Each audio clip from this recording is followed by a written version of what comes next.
Molo Sanbonani, hello, how's it? Good evening, shalom, goedenavond, good people, and welcome to another episode of Liberty and Friends, only on the Big Daddy Liberty Show. My name is Sikhle Ngobese, aka Big Daddy Liberty, your favorite fat boy. Welcome to it. It is a Sunday evening at 8 p.m. You know what that means. It means you're about to watch the premier week-ending news analysis show as we give you news analysis and opinion on what made the top headlines in the previous week. On the show, as usual, we have a revolving panel of voices, experts, writers, key thinkers, thought leaders, guys who you really do enjoy the content of, whether you follow them on their social media or whether you watch their content, their own respective shows, or of course you watch what they write, you read, what they write in various columns. This is the show that brings them all together,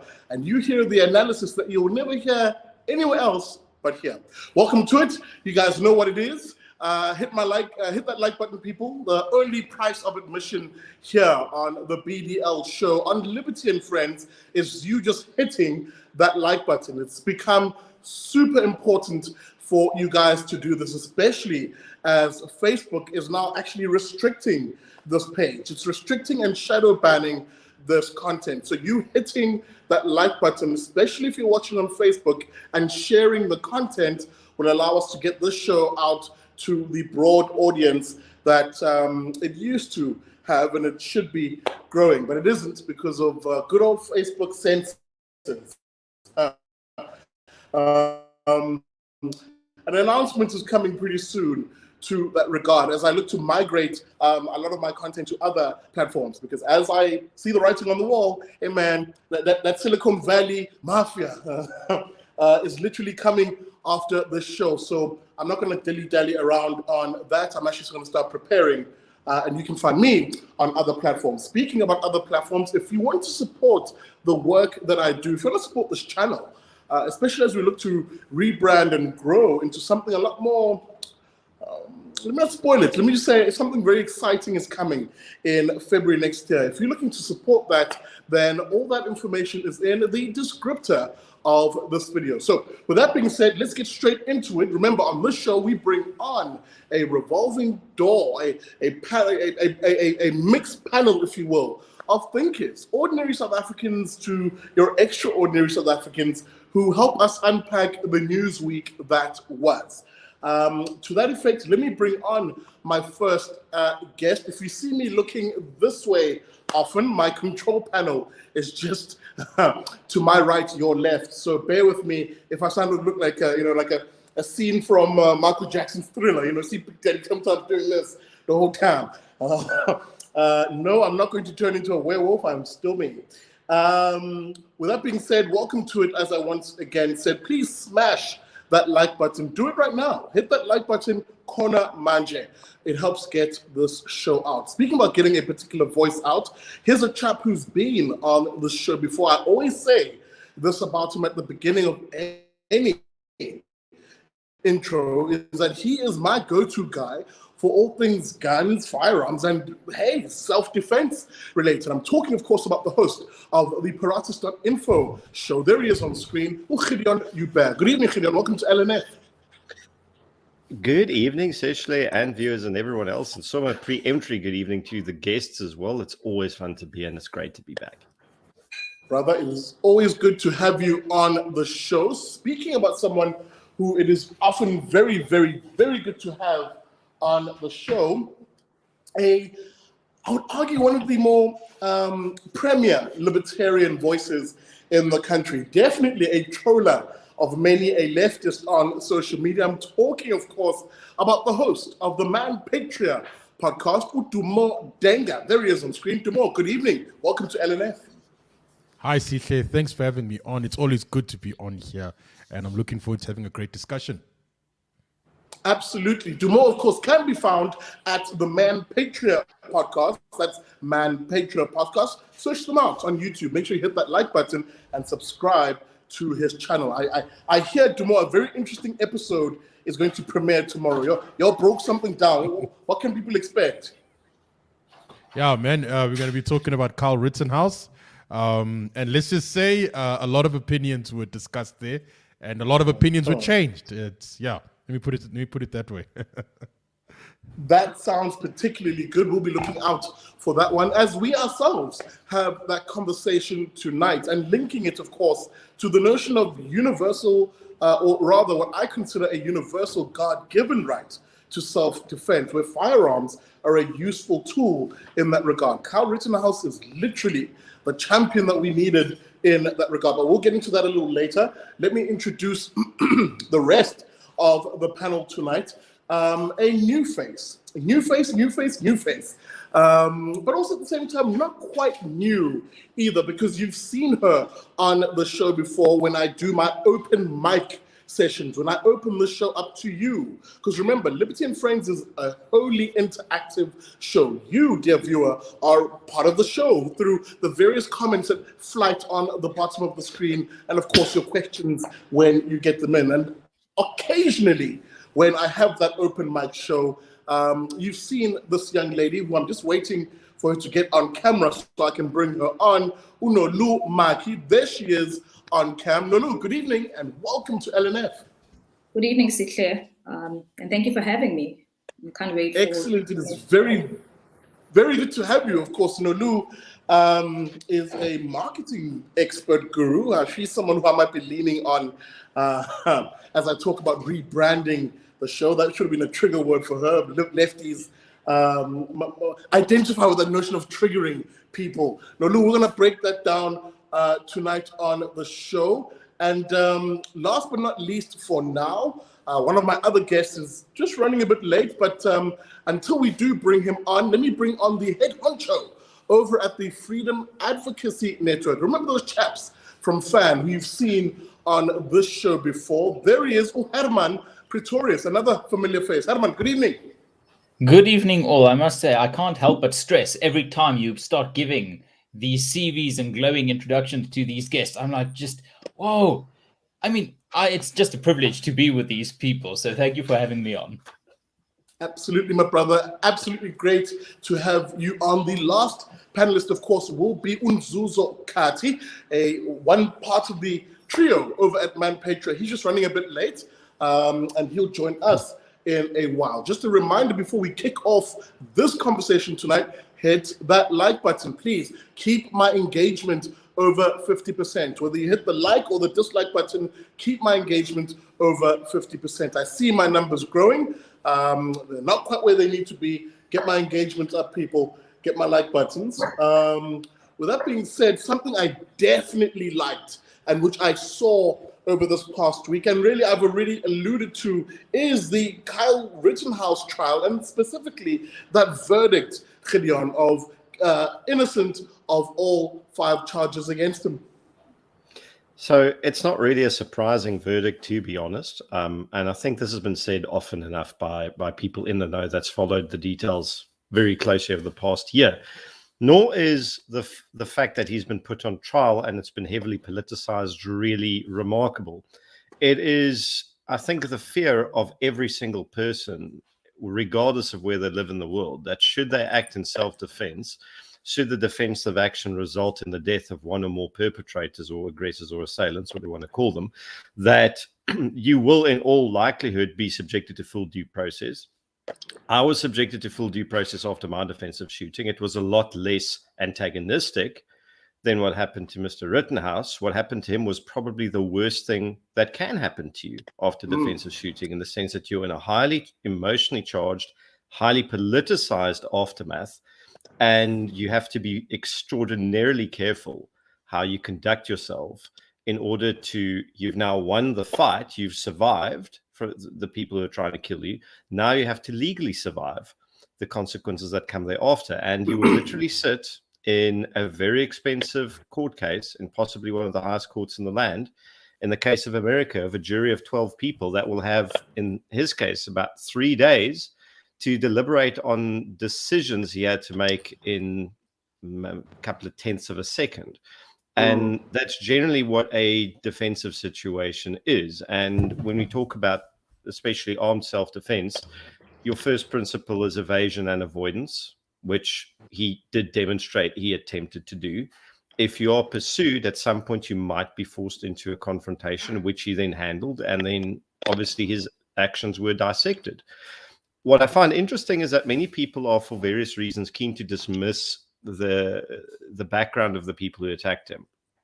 And for the purposes of besmirching people's reputation, sure, that might not make sense. But I think if you cannot ignore the fact that these were 3 individuals that had a history of violence, that had previous criminal convictions, one of sexual assault on minors, one of violent, I wouldn't call it domestic battery, I think was the correct term.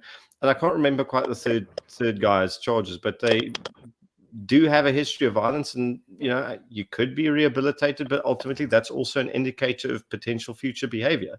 So yeah, jeepers, I don't know what else to say. It was the only rational outcome, really. And unfortunately, there are a great many people who aren't rational. Absolutely. And you saw that really in the then fallout, the political fallout, where really there were two specific spheres here. One which is rooted in reality, the facts, the data as they came out in court, and another which is fed primarily by a corporate media in America and really around the world, who have really covered themselves in absolute shame as they perpetuated lie after lie after lie in order, if anything, to perpetuate this myth. For instance, and I'll run through some of the lies that were told here, and they actually continued to be perpetuated. Kyle Rittenhouse grabbed his AR-15 and he crossed state lines, which seems to be this weird obsession that everybody has in order to gun down black individuals at a Black Lives Matter protest. All of these lies, of course, which could easily have been dispelled if you just watched the case, Herman.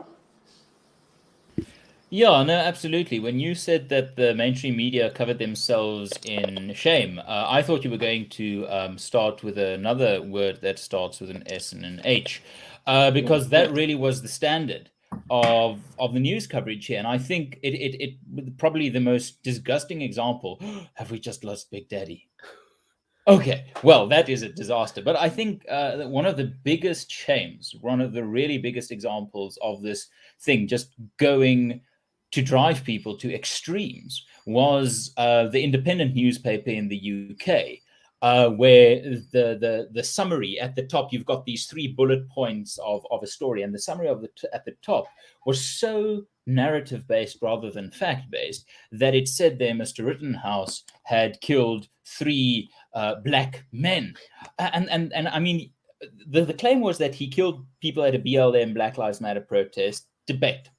But the fact that he killed white people is really something that no one else, could contest. And perhaps, Dumo, perhaps we can throw this over to you. Do you think that the mainstream media internationally is now so colorblind, so non-racial, that they saw these white guys and sort of missed the fact that they were white?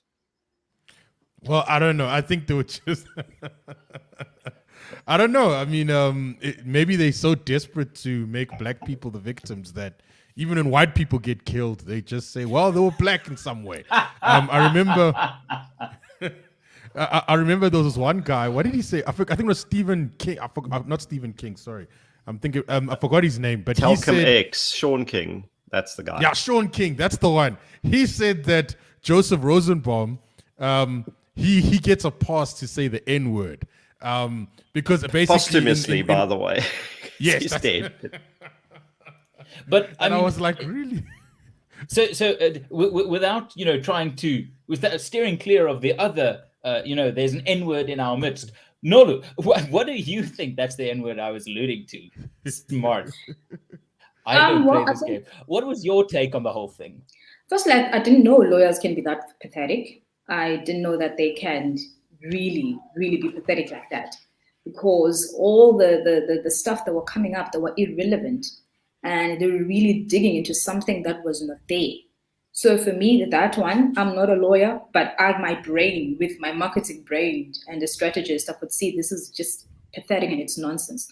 And second of all, I think it's disrespect. And I don't want to say it's disappointing when I see Black people loathing to be victims in things that they don't have a business to be part of, but we just want to find ourselves crying and saying, if it was a Black person, the case would have came up differently. But then, funny enough, there are 2 Black people that were convicted. In fact, they were not even convicted; they didn't get trial, and that were just let off, and nobody was talking about it. But the media was just focusing on this case. So for me, it's just the lawyers being pathetic. Well, absolutely. I mean, it's what made the fallout of this entire thing really, really funny, where it really was narratives versus facts. The Constitution, the rule of law versus the rule of the mob, and the rule of those who are the politically elite who define reality. And it plays itself out in many iterations in society. The Kyle Rittenhouse trial was but one sphere in which we see this dichotomy play out in society quite often. And I want to get to this issue of Black Lives Matter, or as I call them, the brittle Black, blabbity Blacks, those who trade on their skin color. The idea that just because they are quote unquote Black, that should be seen as somehow a pass, a free pass to having an eternal victimhood. In South Africa, it takes on the face of the eternal apartheid. The idea that you're never the individual as a black person. And no, you're not an individual. You are but a mere victim of a never-ending circumstance that places you and perpetually makes you the victim that you might actually aren't be. Let me be precise and specific. You have a situation in this country where someone who is a dollar millionaire can effectively appropriate a language which would suggest that you should not view him, the millionaire Black individual, any differently as you would a poor chap who lives in a shack on a sand dune here in Cape Town. That is the level of depravity of these brittle spirit blabbity Blacks who trade on their race and literally look outwards into the world through that lens of critical race theory, which suggests that all racial groupings in society are on some sort of spectrum, or rather a hierarchy, from the most oppressed to the oppressor, and that they, of course, the beneficiaries of this grift, as I like to call it, a race grift, are always the oppressed, and they should go after those who oppress them, even if that oppressor doesn't exist, and they have to shadow box that ghost to eternity. I'm going to come back to you, Dumo, because we see those individuals a lot on our social media. They reserve, as I often like to say, the most scorn for those of us who are Black individuals who don't view ourselves through the victim prism. That's 110% correct. If a Black person like myself decides to say, well, I'm not a victim, then the insults start coming out. So the first one is that they'll say, number one, you're not Black enough, or number two, they'll say that you're trying to impress your white masters and stuff like that. And it's one of the weirdest things that you'll see, because these people are so deep into this critical race theory narrative that they can't see out of it. They can't look past it and say, whoa, maybe I'm seeing this thing incorrectly. I mean, they cannot, in their minds, it cannot be that a Black person could have good reasons for not adopting the critical race theory narrative. And if someone thinks like that, then it shows they're not even in the mood to have a good discussion on this issue and hear what we have to say, because in their minds already been written off. And then that's with the Black people, right? And then you'll find that there's some who are white, or you would call them the white liberals, as Thomas Sowell would refer to them as. And when Black people, again, act against this narrative, they either are ignored, or what they will do is they'll send Black foot soldiers to deal with that Black person. And then as a way to kind of delegitimize them, like, well, I don't have to speak to this guy. I'll just get the other Black people to do it, because they know that according to their own philosophy, that if they go to that Black person and say, hey, you acting out of line, they know that Black person can use the race card against them, and then it makes them look bad. So it becomes so evil and also problematic that they get so deep into their racism that they'll even use racism to deal with Black people that don't adopt their philosophy. And that for me just becomes messy at the end of the day.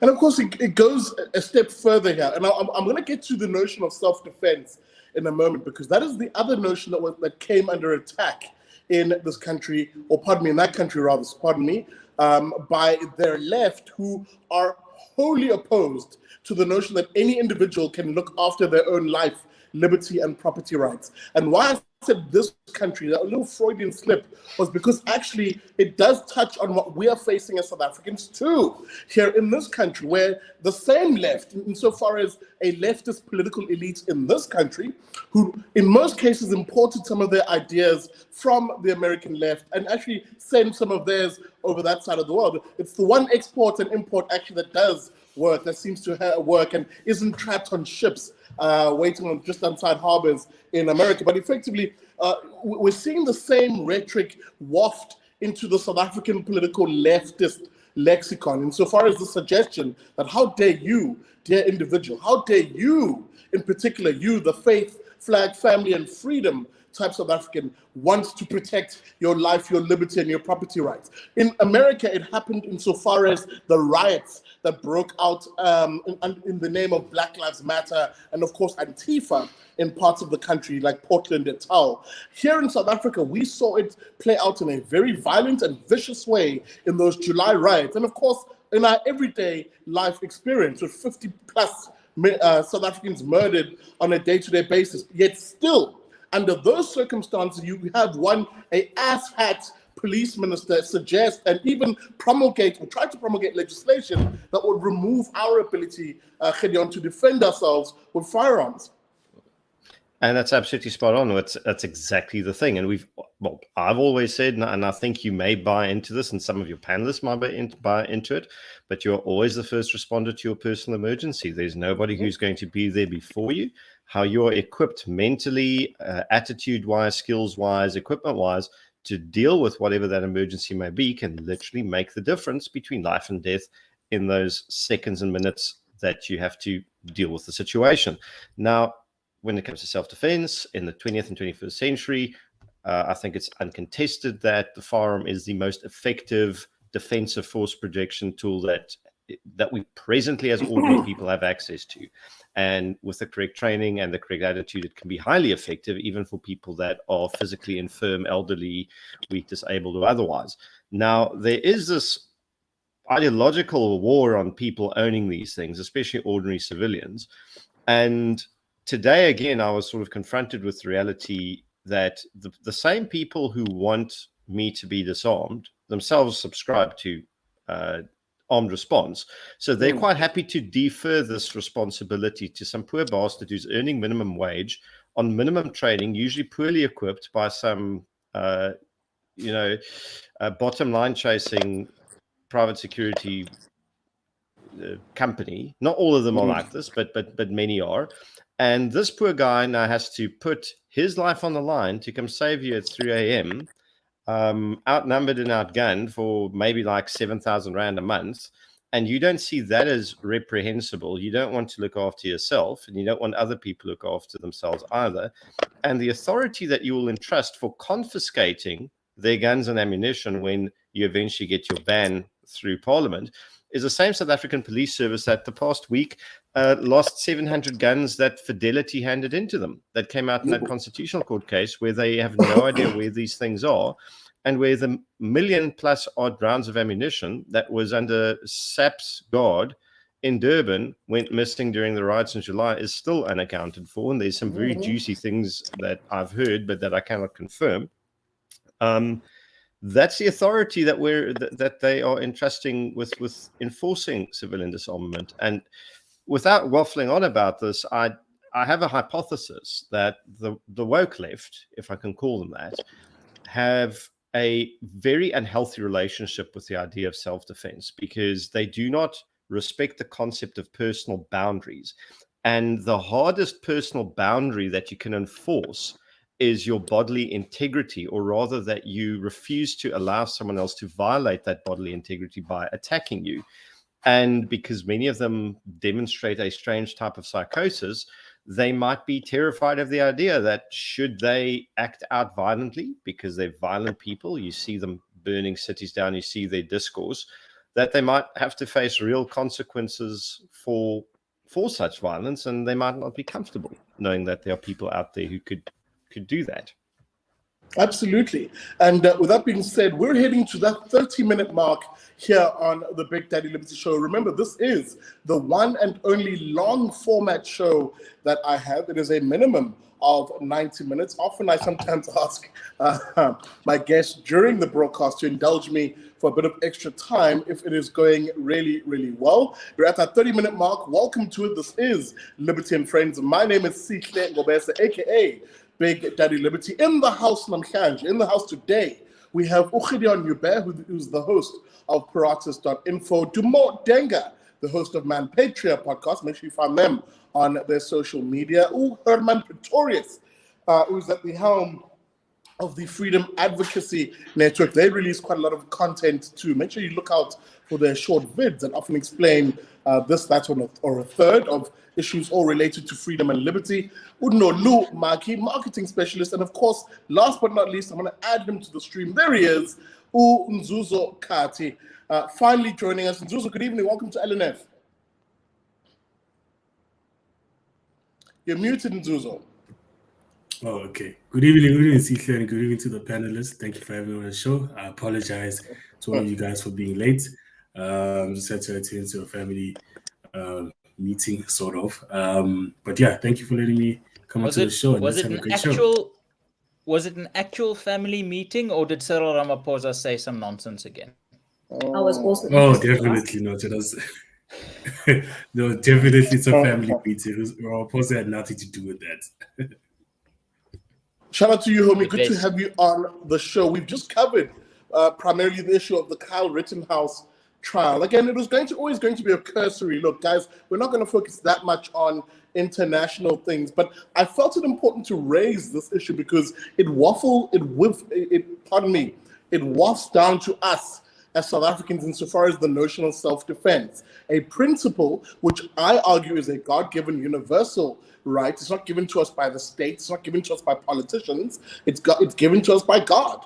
It is a universal human right, and one which is under threat not only in the US, where it literally was under trial in a sense via the Kyle Rittenhouse case, but also one which is being prosecuted in a sense here in South Africa. And I raised the specter of a one asshat police minister who's looking to ban those firearms in this country.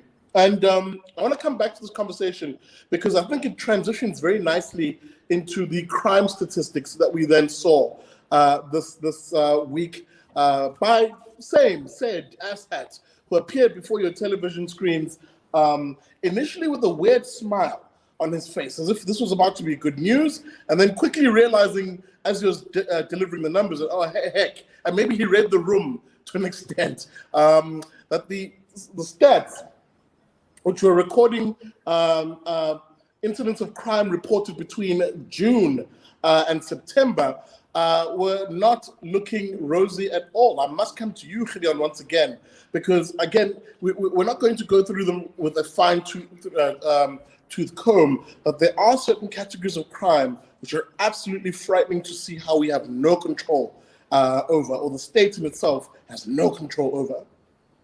So we have a 20% increase in murder, by the looks of it, about a 7.5% increase in rape. Now, the murder statistics in itself is shocking because if you look at our global ranking, we're about the 6th most homicidal nation on earth. And if you control for countries with populations greater than 10 million, we're the 2nd most homicidal nation on earth. So we really have a colossal murder problem. There are actual active war zones that are, in comparison, safer pertaining to loss of life through violence than the Republic of South Africa. Our rape rate, our rate of sexual violence is an atrocity. And the thing I think that many people forget is that it is an underreported crime. Homicide, not so much, because it's very difficult to not account for a dead body. It's very easy for a woman to be prevented through various reasons from preventing the sexual assault she has encountered. So I think looking at 40 to 50,000 rapes per year, staggering number, that's probably the tip of the iceberg. And Kidnapping. I mean, we've had some high-profile cases recently, and it's a scourge that has not been covered by the corporate media, I believe, adequately, and that is another major concern that people need to be aware of. So we have an upsurge in violent confrontational crime in South Africa, and this comes in the wake of not only the economic downturn. There are always economic drivers, but there's also an element of societal decay, almost, if one can call it that. I don't want to sound like a esoteric moralist, but there are elements here that we cannot ignore over the past 18 months, and we've also had a massive breakdown in policing. Massive. I mean, when the National Commission admitted to Parliament in 2018 that it's impossible for the SAPs to fill their constitutional mandate, you must bear in mind that came at the end of about 7.5 years of decline from 2011, when the wheels really first started properly coming off the SAPs. Matters have not improved 3 years hence. In fact, they've exacerbated further, where we have an ineffective police force, where we have, I lost count of like 250, maybe 300,000 criminal cases where forensic evidence is in limbo, where those cases might end up being thrown out of court because the SAPs did not pay the service provider to keep track of that forensic evidence. Their own firearm permit system that keeps track of the 500,000 police firearms has been switched off since June last year as well, due to same non-payment of service provider. It's massive dysfunction. Our criminal justice system is in deep, deep trouble.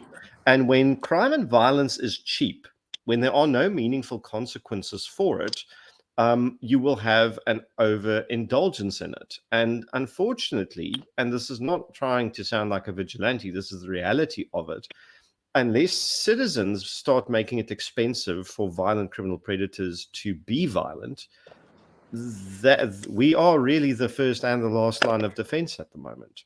I do not see matters improving, unfortunately. Realistically, I don't. Unless we build our own infrastructure, we build our own resilience in our communities, we take that spirit of the July riots that we saw from Soweto to Pietermaritzburg to Durban, and we build on that energy something that is effective. Absolutely. And again, I want to just dissect some of those numbers that you raised, because what you must take away from these quarterly results is that the crimes that impact on you directly, dear South African, are rising. The same crimes which the political elites in this country are safely insulated from because they can afford to year on year raise their budgets for their personal security, the bodyguards that you often see them. Those individuals are safely ensconced behind a wall of bodyguards and insulated from the very crimes, the contact crimes, the violent contact crimes that you and I are victims to in this country. Don't believe me? Listen to this. We basically saw an increase in murder, as Gideon said, to effectively about 67 people who are murdered on a daily basis in the last 3 months. Now, if you compare that 67 people murdered on a daily basis to the same period last year, in other words, the previous years, it's gone up by a 20.7% increase. 20.7% increase. More of us, fellow South Africans, the faith, flag, family, and freedom type South African, are being gunned down, knifed, strangled, whatever, murdered in this country. We're losing fellow South Africans, and yet we still have an asshat of a minister who's paraded in front of us by your beloved Cyril Ramaphosa, who even suggests, even as he talks about failure, suggests that, oh, you know, things are much better. A quote from him in this particular press conference, right after he just mentioned that they haven't actually even really trained new police officers for the last 2 years. Nolu, I want to come to you because crimes against women and children in particular have seen a rapid rise, with child murders increasing by a shocking 31.7%. It beggars belief when you listen to these numbers that someone in this country, whether it be a young woman or a young family, could ever feel safe knowing that this is the kind of country they live in. It is very sad. I think my reaction, of course, was that Bekele needs to be fired, first and foremost. I am yet to see anyone who can read stats with that confidence, knowing that he has failed at his job. I'm yet to, that one is just baffling to me. And then second of all, of course, I think we need to have more, for instance, we need to have more campaigns that really are specifically to women, especially when it comes to firearm training. We need that because seriously, we all know that most of our houses, they are woman-headed houses. And hence you find that they then become the victims. So I'd say we need such campaigns that will be driven by the private sector, not by our government, because they keep failing at that. And I think that would be something that would really help. I know still holding a firearm, it is something that can be deemed as being an elite or being a middle class privilege. But I think that thing can work for those who can afford it. And then, of course, second of all, I think our society, especially in our Black communities, it worries me how men are so scared. They're scared to stand up against a guy who we know is just putting us up to really just to be victims of them. And we just sit back and be like, no, I don't want to be part of it. Because if you think about it, back in the day, other men respected a house that had a man. Yes, our house don't have a man, I understand that. But then at the same time, I think those men that are there, I just find them to be scared to really confront someone who's up to no good. Confront that guy that you know who's sitting somewhere busy, mugging people when they're coming back from work. We know this, we experience this.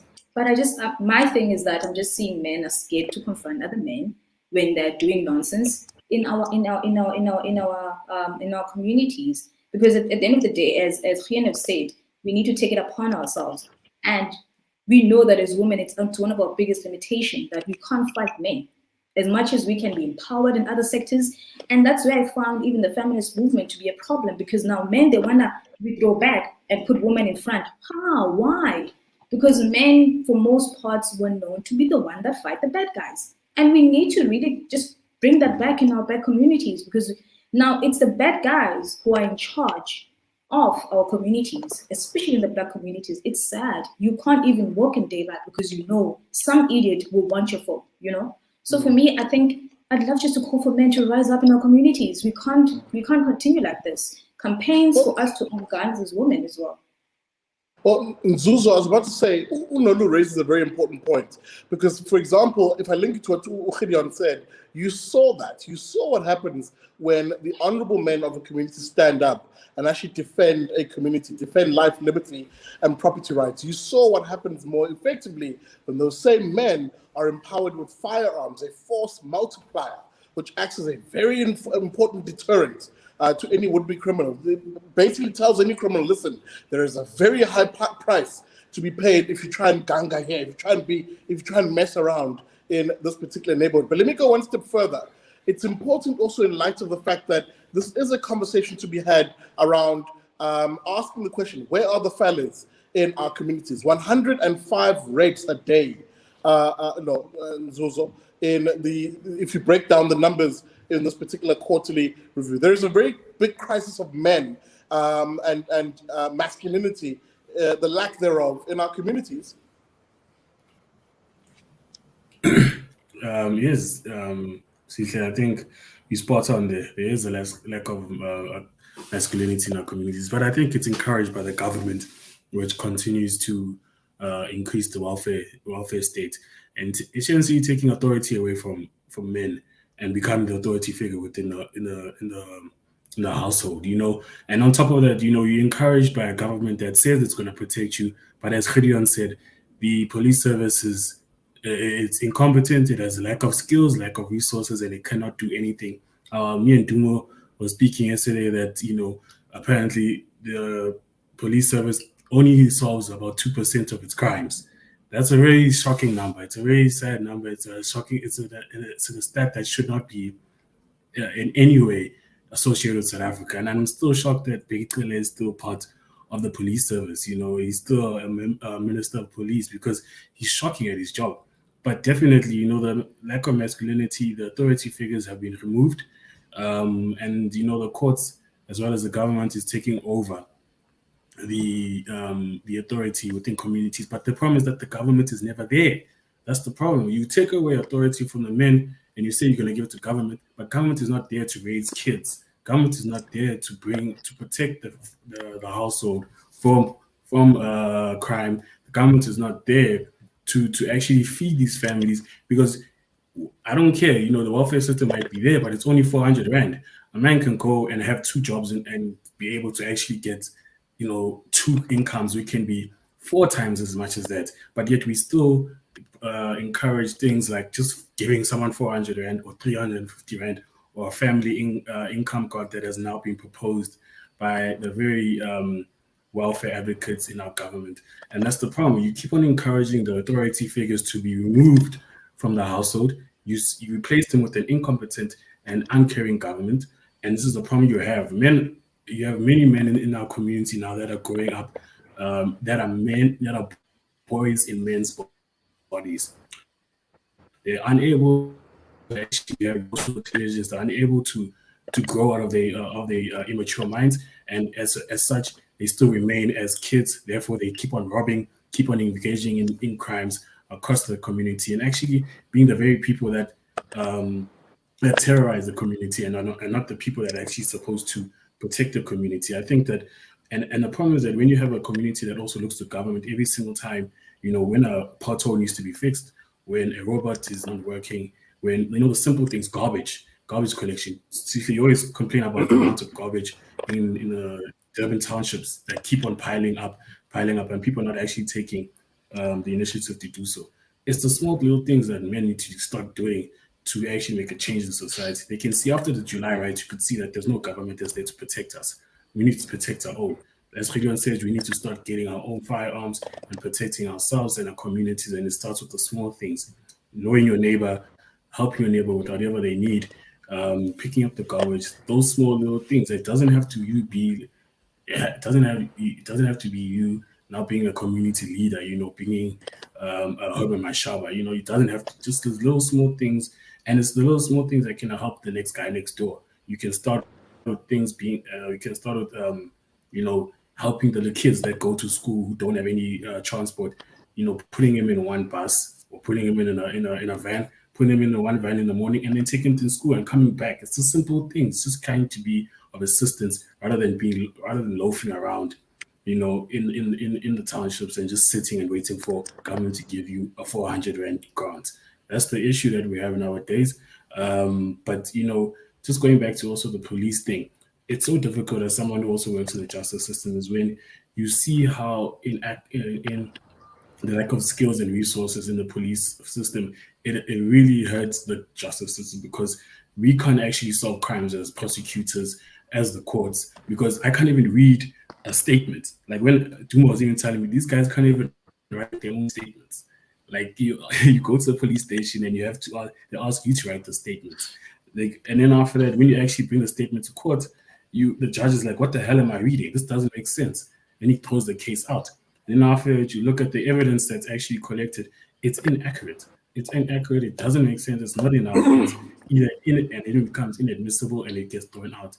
Many problems in the police service, and I know you've had a guest before who said that the police service needs to be professionalized. But how can you do that with someone like Beitele? What the hell does Beitele know about professional? He's just about the suits and ties. That's what he can do. We saw that this week in Zuzo in the most tragic way. The tragic failure of the South African police services by way of a young man, Brendan Horner, young farm worker, brutally murdered. And, you know, two individuals, were apprehended and brought to court. And the case was literally laughed out of court effectively by the judge, who pointed out that this is a shambolic, the evidence doesn't match, nothing here just seems to be suggestive that this is a solid case that they can proceed with, to which case the prosecutors themselves admitted and the case was thrown out. Herman, I must come to you and then, Dumo.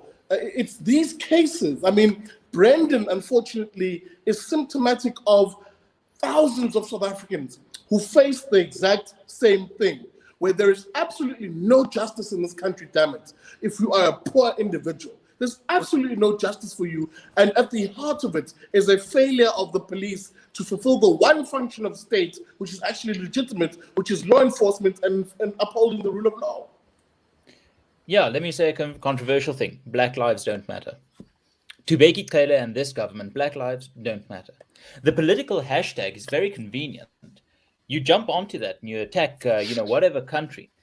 But if Black Lives mattered in South Africa, we would have justice. If Black Lives mattered in South Africa, we would have police accountable to citizens. If Black Lives mattered in our country, it wouldn't be the middle class that has the best protection because we've started paying what one could call a security wealth tax. If you're rich enough, if you're middle class, you've got ADT, you've got coin, they're out there keeping you safe.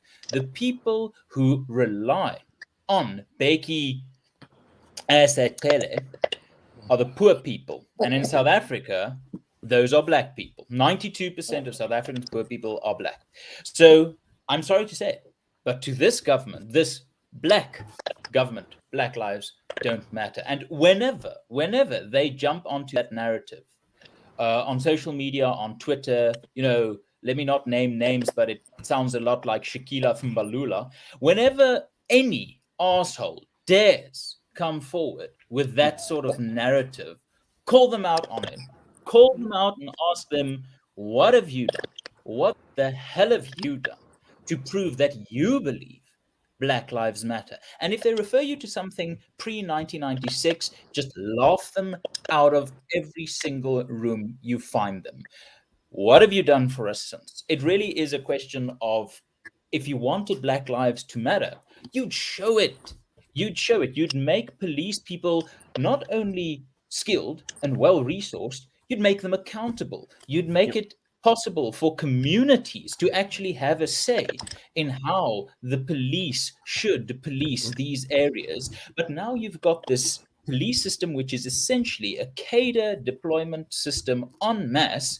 And I didn't know there were this many cadres in the country, but apparently they just keep rolling them out and keep on rolling, because have you seen those people? They're spherical. So the problem here is we're sitting with a police force, and it just affirms every day Beki Cele sits in that office. Every day he is still Minister of Police is a proof that to this government, Black lives do not matter.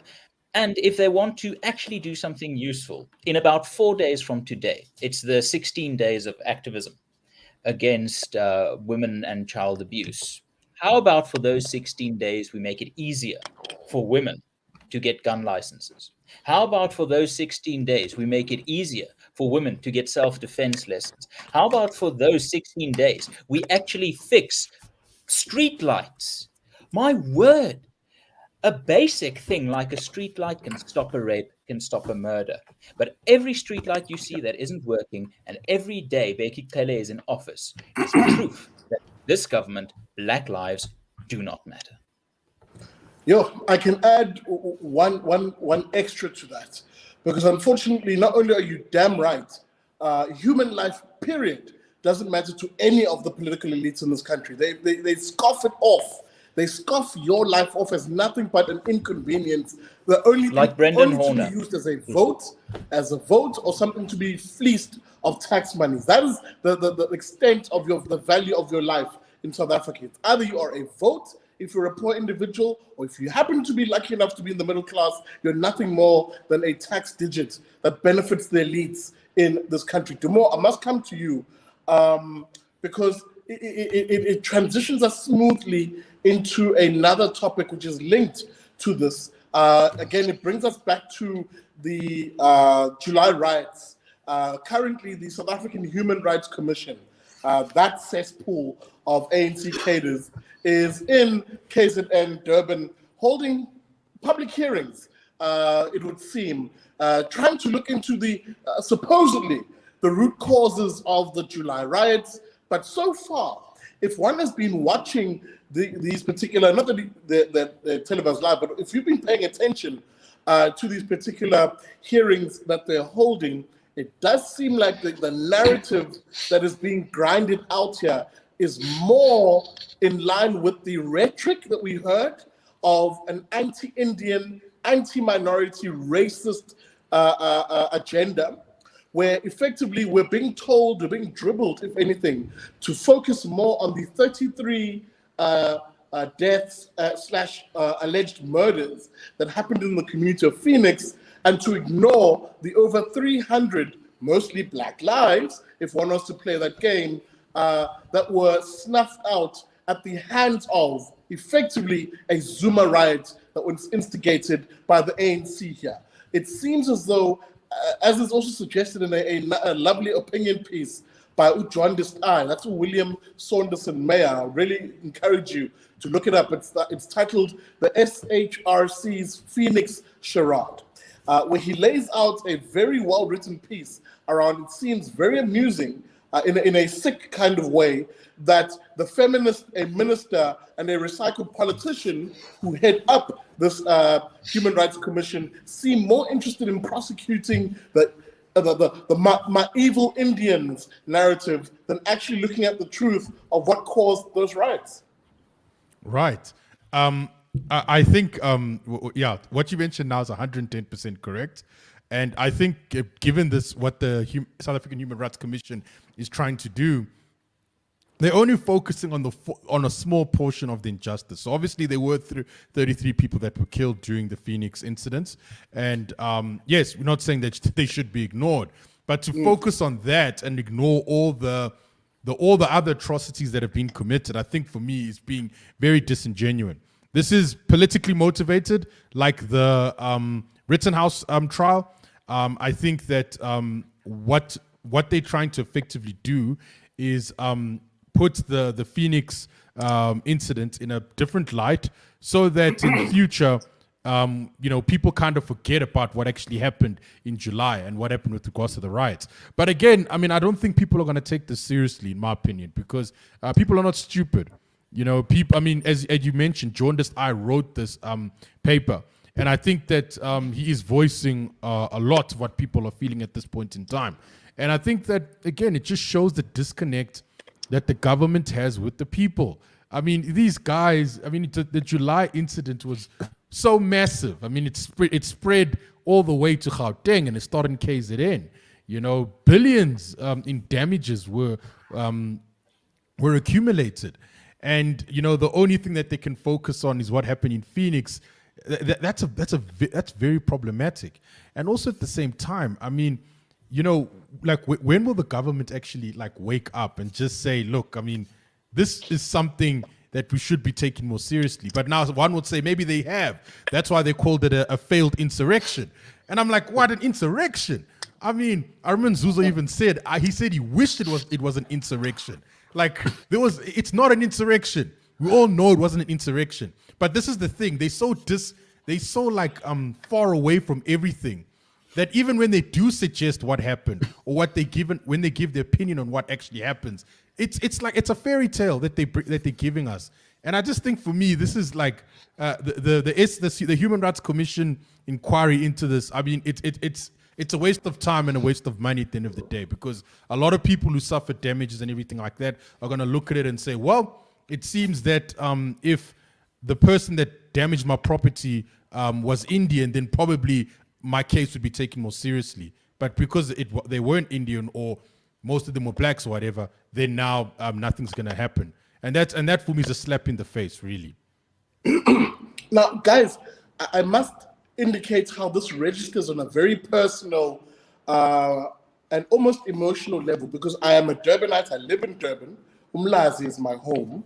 Umlazi being one of the oldest townships in the country, I can tell you now, had institutions of commerce, civil society, which were very much ingrained, a part and parcel, of the community of Umlazi, which today, if you drive by, are now just a former shell of themselves, a burnt husk, if you will, of what they were before, having now effectively threatened 120,000 jobs, just like that in a few days in July. And this, sorry, I thought of the sentence in Zulu in my head, made life difficult for the vast majority of Durban residents, Umlazi residents in particular. For example, poorer residents now have to travel farther in order to access services which used to be right in your township. Those individuals are the ones who I'm arguing are being forgotten here as the politicians, as the political elites pursue the race narrative,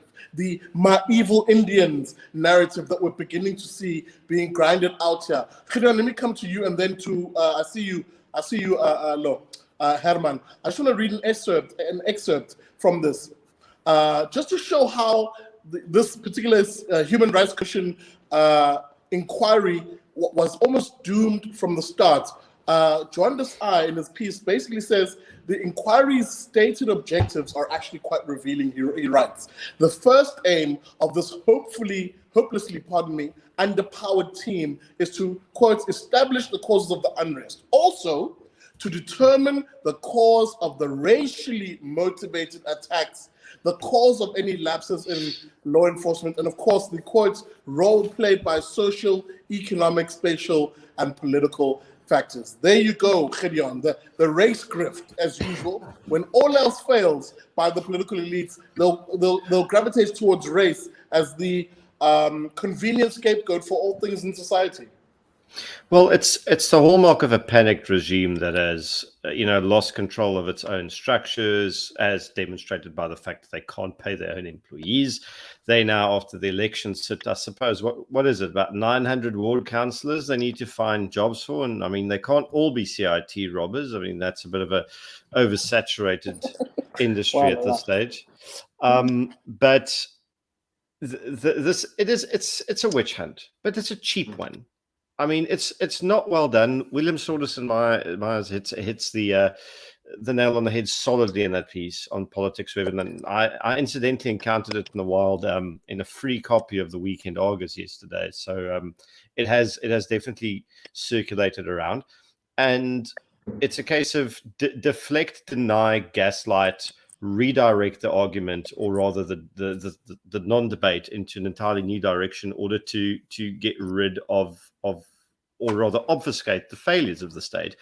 The fact that there are serious and how can we call them legitimate accusations against the police, especially when we talk about SAP's management and their commanders, of giving orders to stand down during what has now turned into being the most destructive, expensive, and horrendous rioting and looting in the world for the past decade, is an atrocity. That is, look, I'm not wanting to get hysterical, but I'd say that is tantamount to high treason. And if you could still get the rope for it, you should. But I'm anti-capital punishment. Don't worry, I haven't changed my mind on that. But this is exactly what it is. That's why was it David Mabuza that today said, "Oh no, we're not going to reveal the identity of the 12 insurrectionists because there are no 12 insurrectionists." I mean, like, I cannot reveal the identity of my 12 children because I don't have them. Even if I wanted to, because they're imaginary. It's also I think they have the government, very uncomfortable relationship with anti-fragility amongst communities, which is why they've resisted for 27 years to federalize the police. And this is just touching on Herman's point earlier about the fact that the centralized police service is an archaic dinosaur from a thankfully forgotten bygone era that we will hopefully never ever see again. The concept that some bureaucrats in Pretoria can centrally manage a biosphere of community policing so diverse that, cool, we will just have a blanket national approach to policing that should cover Tabazimbi, Khayelitsha, Sandton and Durban and Sommer Bloemfontein while we're at it. And that's going to work. We see no major logistical problems with this. Is indicative of infantile thinking and extreme dedication to stupidity. The other thing I wanted to touch on is the fact that this is, when it comes to community resilience, it's about far more than the gun. And Nolu touched on this. It's about your mindset pertaining how you own the space along with your community that you inhabit. If you leave a vacuum in your neighborhood or in the area you traverse on a daily basis, that vacuum will likely be filled by criminals. And we're talking about the safety and security vacuum. The only way to keep them out is to fill it with yourself and your own resources. And it's something as simple as, if there's someone doing something suspicious, challenge them on their actions. You don't have to be rude about it. You don't have to become physically confrontational, but word travels and say, well, this is a community that's alert. They're on the lookout. They look after each other. It would probably be a bad idea to hit them, because if they're this proactive in the street, they're probably a lot better prepared in other aspects as well. And it's about owning the space. And unfortunately, a whole bunch of communities were forced to own their space in ways that they weren't prepared to do, but they nonetheless did very effectively in July. And now the SAH Human Rights Commission is coming around almost as a way to say, ooh, naughty, naughty. We wouldn't want you to do that again. You need to stay locked up and be burnt, firebombed in your houses, and watch your businesses being looted, because that's what Big Daddy government wants, right? Speaking about Big Daddy government, I'm going to be the Big Daddy government that keeps an eye on the time. We've just hit that 9 p.m. mark. We're heading to the last 30 minutes of the show. Welcome to it. This is Liberty and Friends. Remember, hit that like button. We're nowhere near where the likes should be, people, and the conversation is beginning to cook with grease. Hit that like button. Do it now. In fact, here we go. If you hit that like button, let's see. If you hit that like button, 17 kids in Rwanda and 50 kids in Ethiopia will get a hot meal tonight. None of that is true. Neither is the Human Rights Commission's inquiry into this. But if you hit that like button, it really will help this show get out to a broader audience. Nolu, let me come to you, because I think there is we touched on this when we last spoke on the show, and we touched on the notion of personal accountability and really community accountability to an extent, especially in the Black community.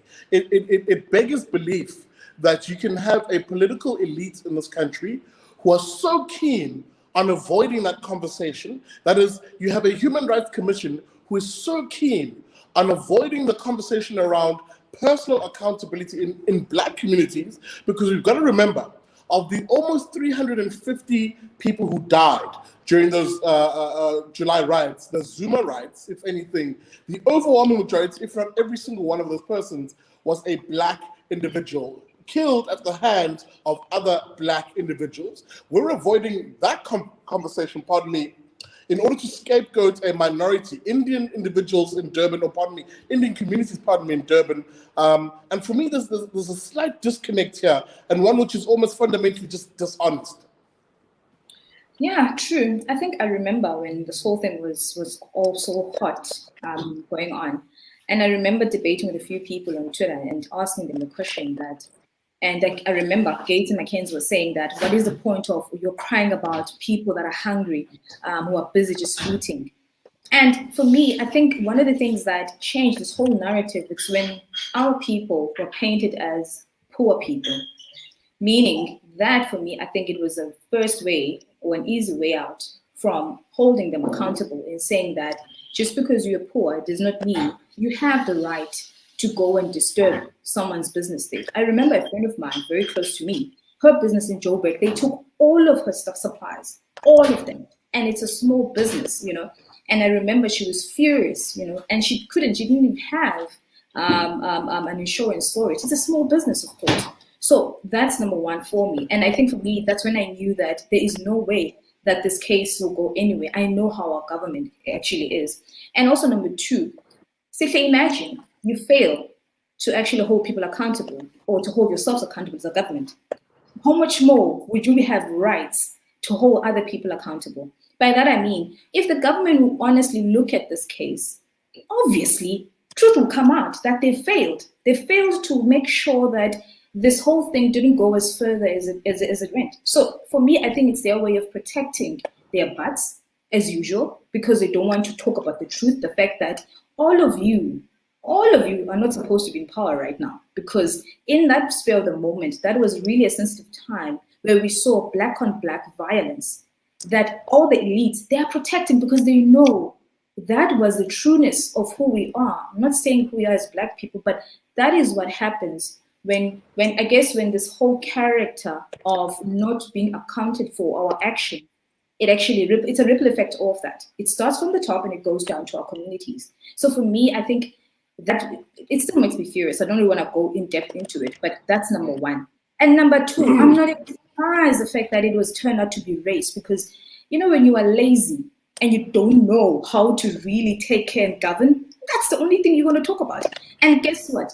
People are still going to believe that nonsense. But as for me, as the fact that I've got friends that lost things in their businesses, you know what? I'm not somebody who swears. My mother will hit me for it too. But you know what? You go suck it, government, because we know all of this thing, that this whole thing, it is just a facade, and they don't want to look at their own realities, and it's the way of shifting our attention. And you know what? Shout out to those people from Phoenix. Please continue to actually fight against people that are crazy and people that are entitled. It's only entitlement, CJ, that will make you go and take someone else's and go and violate someone else's property. I don't care how hungry you are. It's entitlement. And you know very well, we are taught growing up in our communities, just go and ask for something when you don't have it. If you want bread, just ask for it. If you want work, just ask for it. You know? That's my point. I'm angry. I'm going to stop. And I think I'd echo the sentiment that those individuals who, and again, we're not talking about the lawbreakers. No one here is talking about the lawbreakers, you know, who murder people. We're talking about those ordinary South Africans are always referred to you as the God-fearing, law-abiding, family-oriented individual. Those South Africans who are defending life, liberty, and property rights. Those individuals, I absolutely echo Nolu's sentiments. You did the exact right thing, and may that continue to be the ethos. Herman, I'm going to come to you, and then Zuzu, I'm going to open up the new topic with you after that, so just prepare yourself. But Herman, just your final thoughts on this before we move on. I want to say a few things here, and I hope it's not overly ambitious, but we're looking at a systems failure in South Africa, and it is a systems failure on so many levels, because let me start out with the people. People who are fearful and have low expectations of government are the easiest people to oppress. And in South Africa, we have immensely low expectations of government, and they get away with that. It is to their benefit, because they set their expectations so low, they fail to meet it, and we go, what else were we expecting? Stupid us. We were expecting better from the government. So the first thing is, we need to take control of politics. We've outsourced politics to the politicians to such a degree that we've allowed their standards to dictate the standards of politics in South Africa. South Africans haven't been good at stamping down our iron will on politicians to say, you might think what you're doing is good enough, but it's not good enough for us. So that's the first thing. As a country, we should acknowledge we have low expectations of our politicians, and we should push those expectations higher. That's number one. Number two is they are making us fearful. And now I want to connect a few things here. Sihle, you said something about how people in the poorer communities in Umlazi now have to go further to get the basic needs they have. We also earlier spoke about the fact that men aren't pulling their weight in societies. And I want to connect two things here. The gang culture in Cape Town started because forced relocations moved the activities of parents further away from the family home. If you were a mother or a father working and you were 20 minutes away from your work, your kids were without your involvement 40 minutes a day. Move that to another 20 minutes a day. You're now just doubling your traveling time, but your kids have just gone from being without a father or a mother for 40 minutes a day to being without a father and a mother for 80 minutes a day. Build that up to a week, build that up to a month, build that up to 50 years, and you're starting to see the consequences of how socio and political push and pull factors have destroyed families. So the fact that people in Umlazi, parents in Umlazi, now have to go further to get what they need to look after their kids, are leaving their kids without parents for extra minutes, extra hours, extra months in a child's lifetime. And the problem here is, if we want to fix that, we need to fix our communities, and we need to fix a few things. And for this, I'm going to go to Genesis 2, verse 15, and it's very, very short. The Lord God took the man and put him in the Garden of Eden to work it and keep it. So if you want to keep a man from becoming a rapist, if you want to keep a man from becoming a rioter, if you want to keep a man from becoming the layabout nothing on which the ANC can light the fires of their discord, you need to give him something to keep and something to work. You need to give him property rights, because in that home, he will have to have self-respect. if he wants his wife and kids to respect him as he needs to respect them. But the fact is, they are taking away our right to keep things. They are taking away our rights to keep homes, to keep assets, to keep guns. So part of the biblical instruction to men is being undermined by this state, and that is evil. Then that's the keep it part. Let's look at the work it part. They are making it difficult to find work. They are making it easy to be lazy. And I'm not accusing people here on social grounds of laziness, but the same empathy and sympathy I feel for someone who is addicted to drugs by some fault of their own, but also the fault of people who kept them addicted to that. That's the system we are seeing here. The masculine identity is being destroyed by this state because we cannot keep things and we cannot work things. And the societal collapse that has led to the gang culture in Cape Town, when young boys need father figures and they can't find them because they are gone, because the state pushed them far away, or the state pushed them onto some form of mind-altering substance. That is what broke the back of those families and sowed the seed of discord that we are seeing now.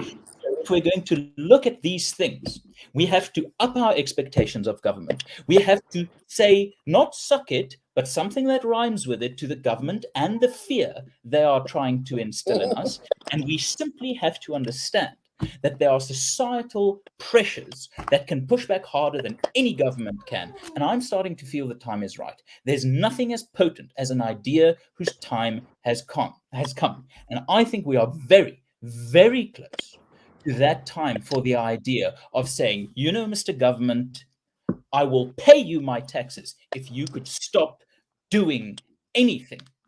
We are now going to take control of this. This has gone far enough. And Sihle, that's why I love you. You are starting to preach that gospel out there.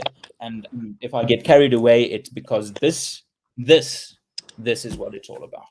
Absolutely. And again, I'm just watching some of the comments here. Some people saying, oh, I'm out. I'm hearing Bible verses. Guys, I've said it before. South Africans are a based lot. We are a faith, flag, family, and freedom type South Africa.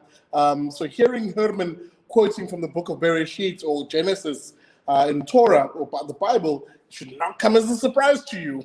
You live in a country where vast majorities of people find their moral compass from exactly that. So please, guys, let's be a little tolerant on here. Shout out to the atheists. I mean, I'm not knocking y'all, but some people here are really getting a little upset at this, and you shouldn't be, because to a large extent, the broader point that Herman is making is absolutely correct. There is a fundamental need for the individual, and really I talk a lot about the individual, but really we're a family society. So insofar as I talk about the individual, I'm really referring to us as individuals in families, the one level of government, if you will, that we all have and want. The family level is the very level, the foundational level that helps build our societies. And that's where the failure has been. That's where we often see even the state via the politicians, political elites, and the intelligentsia in this country attack and seek to break up in many cases. Guys, I must keep the conversation going. We're in the last 15 minutes of the show. If you're joining us, welcome to it. Please hit that like button. I see it trickling up. It's nowhere near that 50% engagement, but I'm going to forgive y'all because the conversation really is that good. And Zuso, I must come to you in what was a linked topic to an extent. We'll just touch on this one. We'll just touch on this one because it does speak to the very last point that we just made now. Insofar as the breakdown of the family unit, the breakdown of a shared sense of what is maybe perhaps right and wrong in communities, and how that can play itself out in various spheres of society, the breakdown of society, specifically in our politics. Let me be precise and specific. One mayor of the Kanaland municipality out here in the Western Cape, who hails from the Ikosa party, a convicted child rapist, elected to be mayor. His deputy mayor, you would think maybe is the yin to the yang. You'd expect him to be, an angel therefore, but no. He himself, a convicted fraudster. That's the breakdown of society that we're talking about, Nzuzo. Yes, Zihle. Yeah, I heard about the story, and we talk about the fact that freedom must be given to those, so that those at the bottom can actually exercise it. And look, I'm not gonna necessarily try to say that the breakdown society is mirrored in in the election of this guy, because I don't know what this guy has done for this community for him to become part or to become a mayor. Maybe this guy is somehow actually someone who helps the community, who's actually in the community. And sometimes I've met guys that have been in jail and have done their time and come back and actually help the community. So We know he's helped I'm himself not, to I'm the not kids in the necessarily community, that's for sure. okay. Definitely. But like I'm Him on and the fence. I'm on the fence Joseph with this one. Rosenbaum, bosom buddies. Yeah. Sorry, man, Okay. I digress here. No, but I was just saying that I think that to the broader point, it's a case. I think it's mostly a case of who the community trusts the most. I think that's maybe probably something that I think is actually mirrored in this election of this guy as mayor. I've never been candidate. I don't know what the community is like. It looks like he's from the independent ECOSA, if I'm not mistaken. So it looks like it's a party that's really supported down there. This is his re-election, if I'm not mistaken.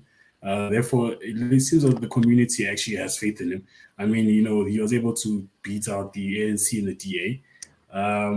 So look, man, some people make mistakes. I'm not his advocate.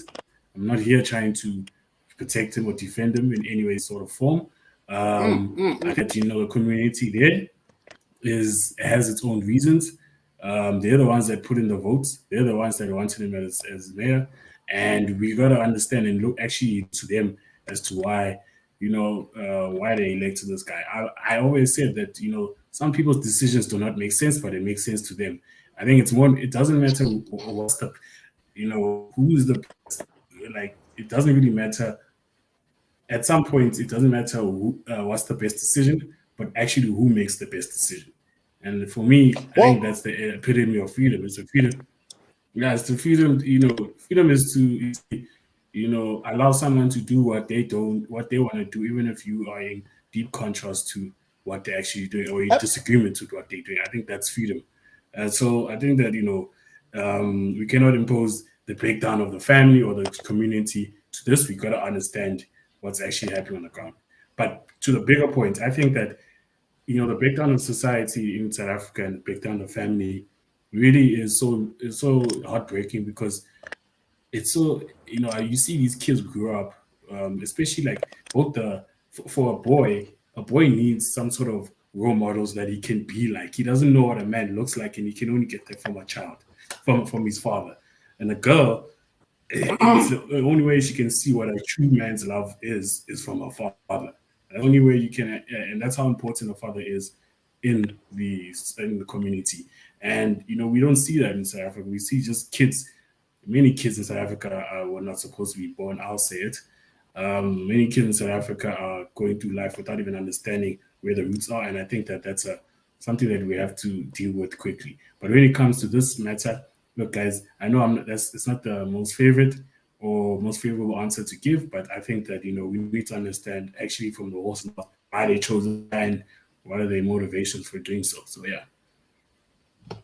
Well, I would hope one thing that is also being done in this municipality is ending those school excursions to the city hall, just for the protection, if anything, of the kids. Gideon, let me come to you, because I do feel as though, and where I wanted to go with this is the conversation around accountability that Nolu raised, the notion of personal accountability as communities.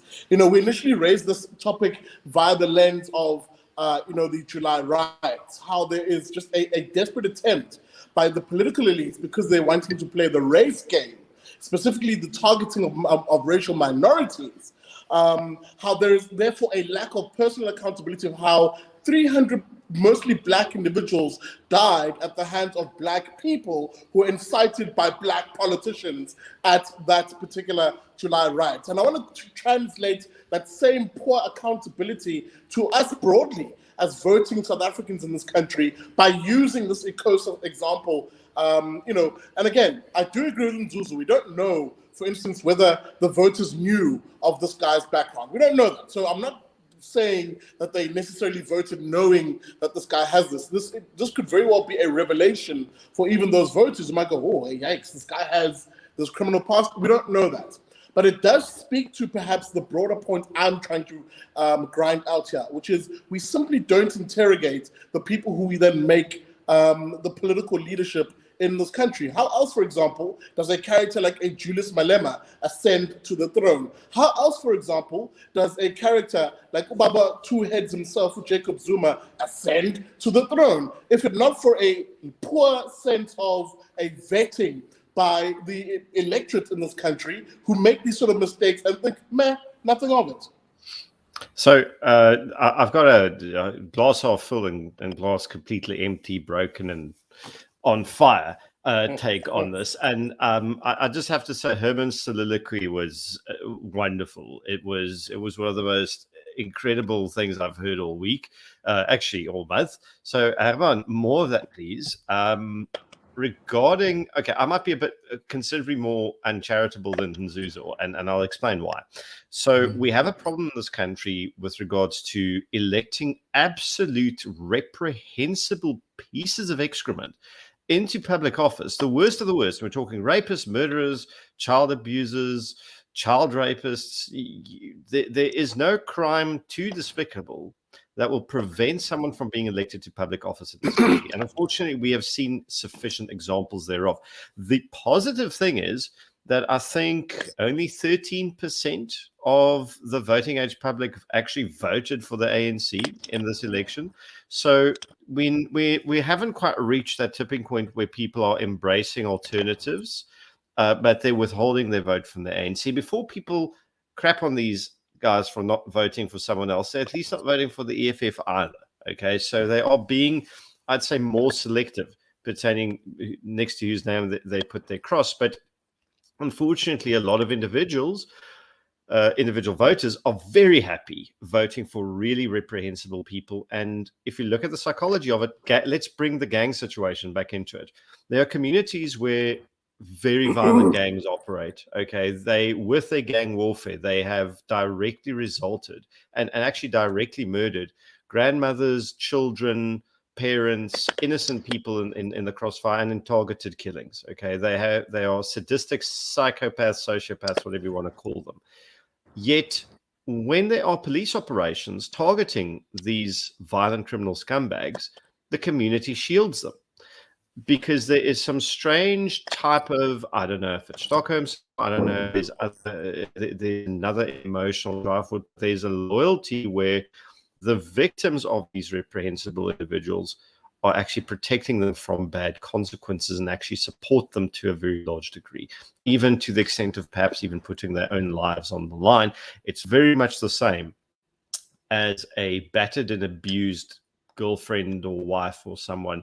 When someone intervenes to save her from being beaten to death, and there are many tragic such stories, she would actually testify against the person who saved her life in a court of law. That's the same thing we might be seeing here from the electorate, which that's the bad version of it. So good side to it, people are withholding their votes in record-breaking numbers from bad, reprehensible politicians. But the same token, there's still enough people voting for them so that a convicted child rapist get into office, which in a very small community. So I don't know. Which is very crazy for me, because I want us to wrap up. There's just two more issues I want us to prosecute, guys, before we call it a night. I'm just reading a piece here. Obviously, cognizant of the amount of pressure he is now facing, this chap, of course, the mayor of Kanaland, Jeffrey Donson, cognizant of the pressure, and in lieu, of course, of the ANC, who helped vote this guy in, because remember, the ANC assisted this coalition to get into government. He was then interviewed by the Independent and had this to say: look, I had indicated, open quote, I'd indicated that I would be reflecting and applying my mind, he says, and I've determined that I will spend the weekend with my family, keep the kids away, to consider and decide the future. I will respond on Monday, says Johnson, close of quote. Now, here's the thing.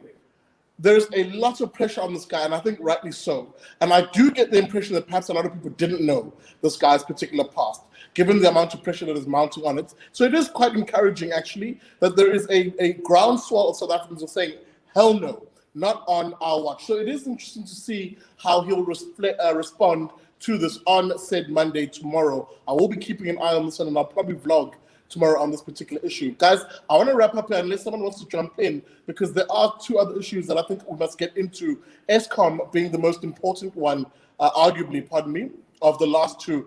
Eskom, the CEO of Eskom, one Andre de Ruyter, coming out and saying, hey, my daughter, you're suffering this load shedding because basically we are being sabotaged by men unknown, and the Hawks are on it. Dumo. Yeah, you know, when it comes to Eskom, it's always a joke, right? So, first thing, you know, the evidence of sabotage. I'm not saying it's not true, right? But it could be like, you know, this insurrection idea as well, where there's just no one, and like the 10 babies as well, and everything like that. So this could be another incident of that, right?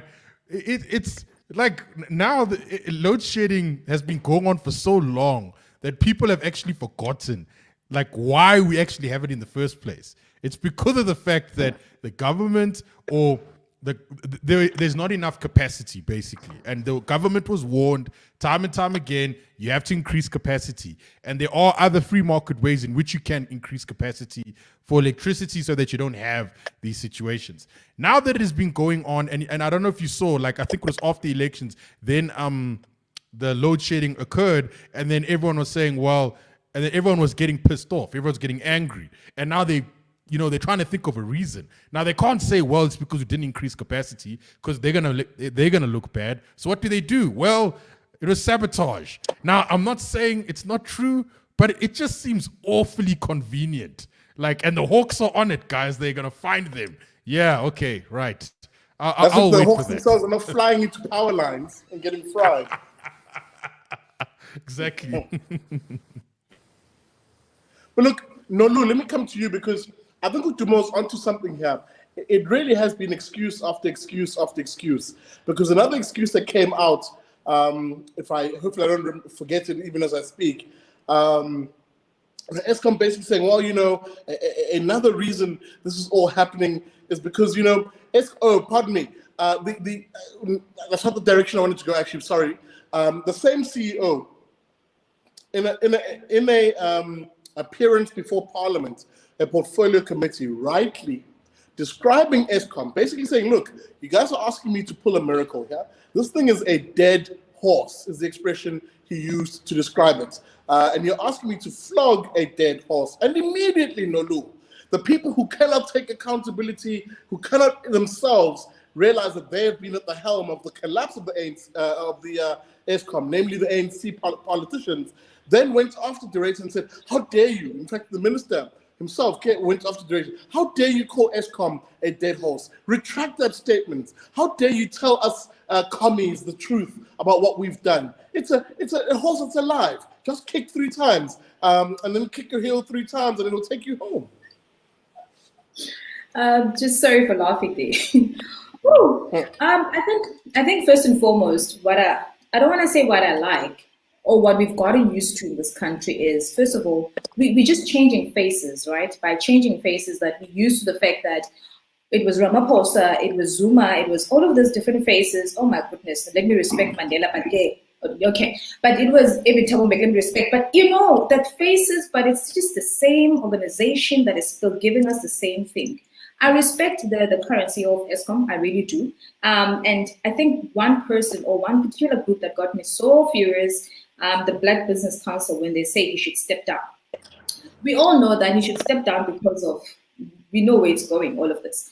But at the same time, truly, and it's so factual, I like the fact that just recently I saw some stats of the record of the late de Klerk, that at that time when he was in power, Eskom was profitable. Funny enough, you're right. And that was the last time, if not even maybe, I don't know, someone will correct me, that Eskom was profitable at that time. But right now, Eskom is a mess. We all know that. And I think I don't think it's an insurmountable mess. It's just a political mess that our current government is really enjoying. You know, they're just eating and just salivating all of this money, knowing that they're not really going to do anything about it. But then you're just going to get problems, statements after statements. I really, really think that the current CEO is really brave to stay in that position because it's really annoying. And he's just telling the truth about it. But hey, South Africans do not like the truth. I mean, they're even hurt for the fact that now we are calling them blackouts, no longer load shedding, they are blackouts. And some of them, they are pissed about that because it's just the truth. Lord, this country. So for me, I just think we are faced with the fact that we just keep changing faces, but just keeping in power the same organization. So long as we do that, yes, we're going to have change, but things are going to it's going to take it very slow. So for me, I feel sorry for the guy, but at the same time, I think he's telling the truth. And I just hope he can really have so much guts to just turn it around. I don't know how, because, hey, we're still a Ramaphosa. And that's the real issue here, Herman, really, if I ask you just to conclude this one for us, because Nolu's spot on. There's been a change of faces at the helm of Eskom, but where the change is really needed, i.e. a change of ideas, a change of what policies are used, we're not seeing the change over there. And the Eskom, amongst many other institutions of government, is in sore need of that reform. Yeah, look, you see, the thing is, and without going too philosophical about this, I believe in free markets, not because I believe free markets, caused the virgin birth of Jesus. I believe in free markets because not of its successes, but because of its failures. Because when a free market element fails, and it's properly free, it's an isolated failure. It's not a systems failure. But in a state monopoly, why I'm opposed to state monopolies is not because it doesn't have successes. It's because when it fails, its failures are absolute. No one can escape it. And, I almost want to give kudos to the ANC. Do you know how useless you have to be, or how committed to uselessness you have to be to make a net loss on a monopoly that provides something as basic as electricity in the 21st century? I mean, there's a skill there. Pity it's not a marketable one. But it's do you even know what a net loss is? Yeah. Yeah, is that when you go fishing and you don't no longer have the fishing gear? You call it a net loss. Or when Bill Clinton gives us statistics, it's a gross number. But the thing that we really have to look at here is the ideology. It is the ideology. If you've got to change faces to just soothe your own inner peace, thinking that this face will be better, this will be the rider that'll charge in here and save us. It comes from the myth that we've allowed the ANC to create, that it came into this situation and it saved us. Its leadership saved us. Now, Mr. Mandela, great man, played a fantastic role. But Mr. Mandela did not campaign in the 1992 referendum, where 2/3 of white South Africans said, "Klaar met apartheid." That was the people that did that. Mr. Mandela was great as a political campaigner, but it was the people that gave him 63% of the vote. So the moment we started believing that it was the ANC that saved us from apartheid, it became this thing that we have to rely on the ANC to save us from whatever comes after it. It was always the people. It was always the people that did this. 2 CEOs ago of the Institute of Race Relations, John Burnham, said the people of South Africa is one of the strongest countervailing forces that has saved this country time after time. And the thing about the people getting involved is that's where you will get the creativity from, because they've got skin in the game. Something like Eskom, a behemothing entity at the will and whim of the government. When it fails absolutely, because we're all dependent on it. If we want real change, we can't be in a situation where we have 40 million South Africans who are eligible to vote and 12 million who actually pitch up to vote. That's toxic. That's a dangerous situation. And if we can't solve that situation, and Tihle, let me close off with this. If every single person who did not vote in this last election was phoned, reached, talked to, WhatsApped by one person who voted for the other than the ANC or the EFF, and convinced to vote in the next election, overnight, a new majority, a new country, a new ideology, not just a new face. That's what we need to focus on. Elections are won by people who show up. And as long as we leave politics to the politicians, this game, this Groundhog Day, is going to keep on rolling. And in Afrikaans, we say Kersfeest. All right, Christmas. I'm gonna have to If just it's cut your Eskom, train of Kersfeest thought there. forever. Herman, I've just got the intercom buzzing here, but I do want you guys to open up the following, just the last topic of this evening. Herman, I'll let you open it up. The coalition talks right now, Johannesburg. It's looking very, very sketchy at the moment. The DA setting out a particular principle, and Herman and the rest fighting back. Can you just open it up for me as I check who's ringing the buzzer? Yeah, and I just want to make clear that it's not me. It's the other Herman. It's the Mashaba guy. I know we sort of look alike, but no. So the basic situation is currently this: that in 2016, it was an important election. The ANC went under 50% in many of these metros for the first time ever. So there was this opportunity in many of these metros. You know, Cape Town, a bit of an outlier there. The ANC dipped below 50%. Some before, I think, in the early 2000s even.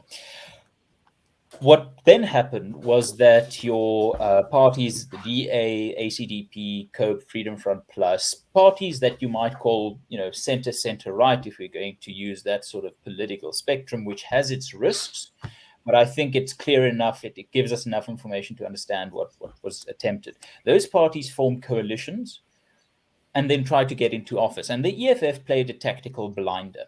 Now, I think the EFF are a bunch of dangerous, populist, socialist populists, but my word, are they good politicians? Because they understood that if they could get the credit for getting the ANC out of power without getting the responsibility of themselves being in power, they get a double win with a very, very small risk.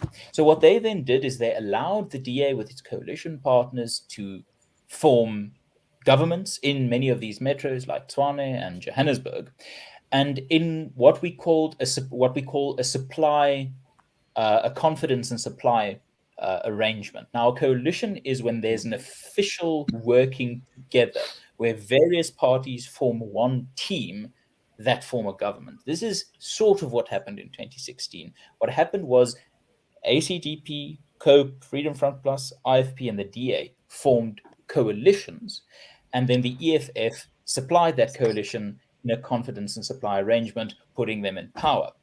Now we're in a situation with Herman Mashaba on the scene, where in specifically Johannesburg and Pretoria, his party did quite well. They got seats enough to now be able to approach in Tshwane the 50% mark, and therefore to form a stable government. But the real situation, Herman Pretorius Mashaba, I've never been so insulted in my life. Anyhow, and in Johannesburg, that's where the real tension now is, because Action SA, DA, ACDP, Freedom Front Plus, they don't have enough votes to form a majority coalition. They need the support either actively in a coalition partner or passively in a supply confidence and supply arrangement from the EFF to hold the ANC out of office. And the risk there is, the position is that if Herman Mashaba becomes the leader of a DA-led coalition, but he needs the EFF to stay in power, that sounds a lot like a film we've seen before. And the DA is very cautious that Mashaba last time actually had to, keep his own DA caucus happy. This time he has his own caucus of 44 Action SA members, so he perhaps might even be more of a loose cannon, willing to give to the EFF to remain in office and keep his coalition together. That's the broad outline here, is there's no clear route to a majority in Johannesburg, because the EFF and the ANC have said, or the EFF has said they won't work with the ANC. So it's really a bit like a piece of chicken that no one can quite reach on the dinner table. And maybe let's unpack that, guys, because we've seen this play out in a very bitter tit-for-tat war of words on social media. With the DA, Zuzu, I'm going to come to you, and then Dumo.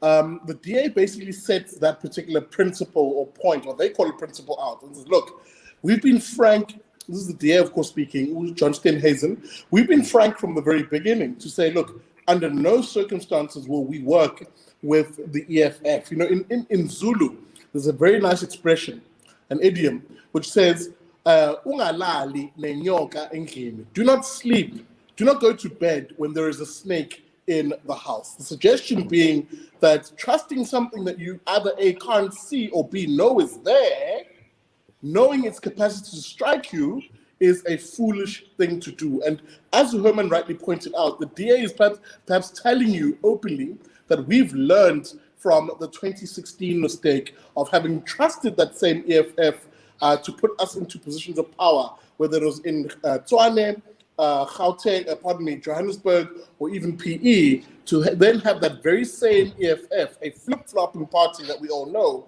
turn around and withdraw its support and give it to someone else. Now, the issue becomes Nzuzo, and this is the debate that is playing out that I want you guys to weigh in on.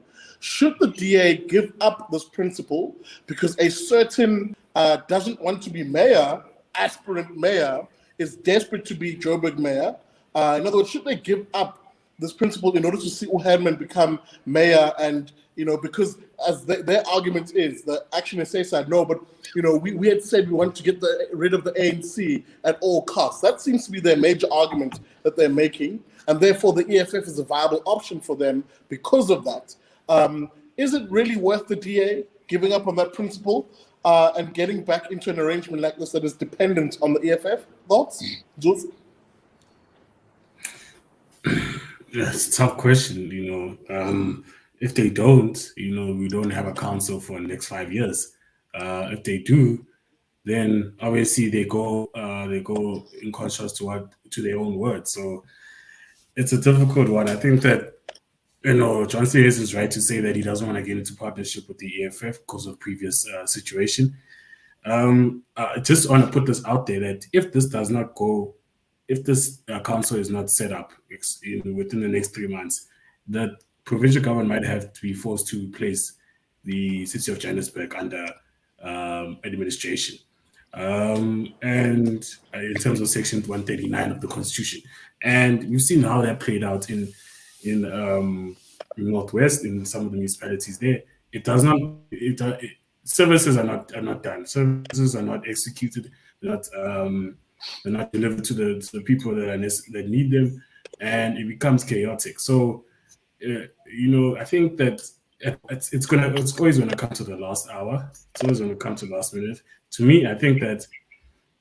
Yeah, shout out to the DA. Don't get into partnership with the EFF. If that means having to play the opposition, then I think so. They've seen how it played out. They've seen how, the crazy the EFF can become. Herman, it looks like he's just gunning for power, unfortunately. But also him, he doesn't want to get into partnership with the ANC. So I think that it's just going to become a dead end, because now someone has to make a decision. Someone has to say something, and a council in Johannesburg has to be constituted. You can't just have you can't have a council because our services are not delivered. The municipality cannot function. Budgets are not debated on and taken, and it becomes chaotic. I've seen it. I see it on the ground where you don't have a council and therefore it's under administration and nothing is moving. Someone has to give. And yeah, that's what I can really say. It's a tough decision, but DA all these parties will come together and find a solution. That's what I'm going to say. Gideon, I'm going to come to you and then Dumo, because I think this is a worthy conversation to have. Because for me, there is something to be said about Herman Mashaba. And brace yourself, dear viewers, especially if you're an Action SA voter. Here comes that deep water. Here we go. I think there's something to be said about Herman Mashaba, because there is a sore lack of scrutiny being placed on him and his strategy at the moment. There is a sore lack of it, because he is the poster boy right now. He is the flavor of the month. He is the new guy that we're told is this fantastic conservative leader who will lead us to this wonderful nirvana, because he's an action man, as the party's name suggests, and he knows what he's doing. And if you can just only make him mayor, just only make him mayor, that Joubert will begin to see a turnaround. That seems to be the narrative that was sold by his party faithful, by the coalition that is coalescing around him, and of course by the corporate media, who are basically jumping on this bandwagon because inherently it's anti-DA insofar as the spat we're seeing right now. That's what I would suggest is what we're seeing at the moment. But there is a failure to interrogate some of the things that Herman has done when he was mayor.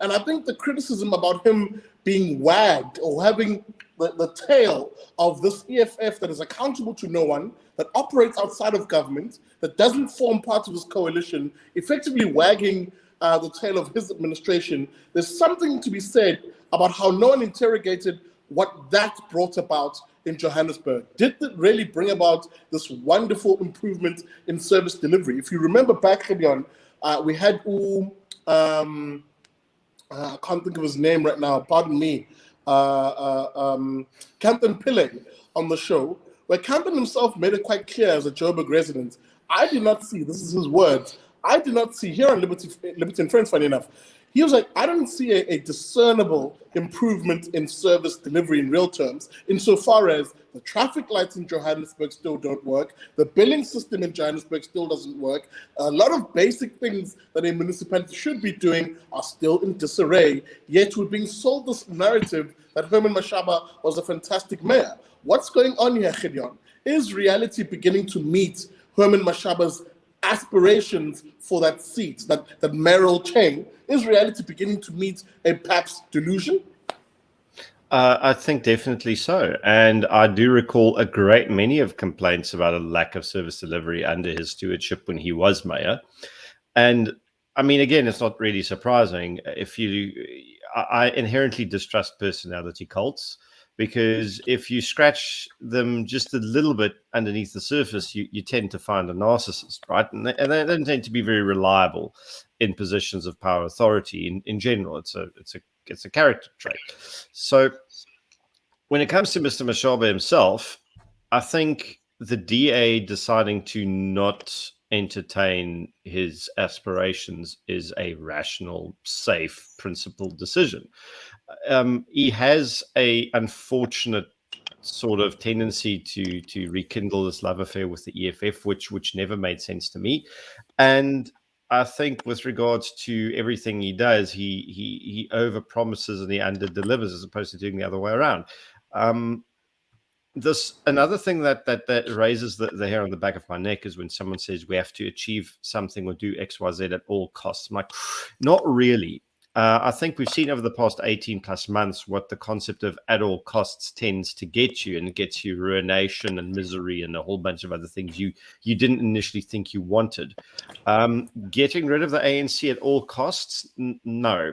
Getting rid of the ANC is a good thing, but let's not go thermonuclear and salt the earth in the process of doing it, because then what have you got left? The other thing is, I think that's great if that's an Action SA thing. Get rid of the ANC at all costs. That's you. That's not the DA's thing. That's not their problem. They have their own thing they have to do. And if the two things, and this sounds very unsophisticated, don't meet in the middle, then that's just the way it is. And I guess this is a lesson to people. Just got to vote better next time, folks. Like, really scrutinize the people whose names and faces you put your cross next to. Well, Dumo, let me come to you. Nolu, you're next. because I'm also going to play the advocate for the other side of the argument here, so that people don't think I have something against the Action SA, blah, blah, blah. Guys, I've told you before, here we support no politicians. I'm able to at least objectively view them all through the lens of I don't know how to finish a sentence. I'll just say liberty, just to add a word. Searches for word, liberty. The other side, the Action SA argument might say this. The Action SA, Freedom Front Plus, UDM argument might say this. Well, hang on. This election, difficult as it is to hobble together a coalition, maybe these parties would argue, let's form this minority government. In other words, a government that won't get 50% plus one. Let's depend on the EFF to show us support. To get this minority government elected, because maybe it's important that we begin to show South Africans that there is life outside of the ANC, and that the broad center-right bloc that differs from what we know as South Africans, the sort of center-left to extreme left, is important. We've got to demonstrate that we as center-right parties can do this. So Action SA, DA, and again, I'm being charitable here, people, but anyway, Action SA, DA, Freedom Front Plus, and of course UDM. Let's form this government, put Herman as mayor, and who knows, things might actually improve because we can at least beg the EFF to support us on certain things. Let's just give it a shot anyway. Your thoughts, Dumo? Is this really a wise thing at this point? No, I don't think so. If you rely on the EFF have got a pattern of looking out for their own interest. We know what the EFF wants, right? They don't like the ANC, but at the same time, they will support the ANC when it suits them. You saw what happened in Nelson Mandela Bay. That was a disaster because of the EFF, right? Because everything hinged on the EFF. Any smart politician who has observed the EFF's behavior from 2016 onwards would not want to make any power reliant on them, because the moment that happens, EFF is in control, not them, and the DA paid the price for that. So I think for me, if they can't reach a council, fine, let it be. Let it not reach a council. Let the provincial government step in. There are people who can actually. There are many service providers within Gauteng who can actually provide for communities. I'm pretty sure the communities can band together and they can get service delivery done in the way that they need to get it done and so forth. So yeah, let it be. I mean, at least in that way, I mean, you won't get like people like, Sandwich King getting all his stock taken away by Metro Cops because of some silly bylaws and stuff like that. So that's probably the benefit as well. So I think, in my opinion, if they want to stick to their guns, the DA, and not actually associate with these other parties, fine, let it be. And I think that'll be the right decision. Guys, as we really look to wrap up the conversation, we are already running in extra time, seemingly another 30 minutes extra on the show. Nolu, I'm gonna let you wrap up this particular topic, because I think if you are a Johannesburg resident, this obviously touches home for those residents. They've seen what a chaotic council looks like. 2016 was the first time they really had a taste of it. If you live in PE, you've seen what a chaotic council looks like. But the one thing we definitely saw in this election is an almost universal disavowing by nearly all parties of the EFF. And EFF who themselves are perhaps even facing down the barrel, or looking down the barrel of irrelevance. Because in real terms, and we made this point on the BDL show when we unpacked the numbers, the EFF haven't really grown in this election. If you take the Durban results, where they did see genuine growth, if you exclude that, then the EFF actually went back in terms of growth in this election. All they did was translate the 2019 numbers, where they saw a bit of growth, to this election, a local government election. So in other words, 2019 is just reflected in these current numbers. This is not growth. So clearly that party, which is arguably stagnating right now, is being seen by South Africans as, yeah, we like you when you go after the ANC, but really, in terms of supporting you, we're going to friend zone you. what does it tell you, perhaps, as a voter in this country? Like, sorry, let me rephrase that question. Pardon me. I got trapped by my own sentence construction there. What do you think this tells us when political parties who are opposition are basically saying we want to form opposition governments, but no one wants to talk to the EFF? I think firstly, I have a sentiment about Herman. And I think I hate it when he proves me right. And I'll get to the EFF part. I hate it because I've been skeptical about him. As a marketer, one thing I always tell anyone who has an idea of a business, you know what? Whatever brand you want to take out, just tell me who you want to speak to and stick with it. And with Mashaba, he has been a flip-flopper for me. And the minute someone in his position wants to play the race card, that's when you lose me. Never mind, I'm not your target market. That's when you lose people that are sound enough to see that you are sounding exactly like the EFF, first and foremost. And number two, something recently I saw on Twitter, people were giving towards Mashaba's party, crowdfunding. You know, that was the first thing that I noticed. I was like, this is a great initiative.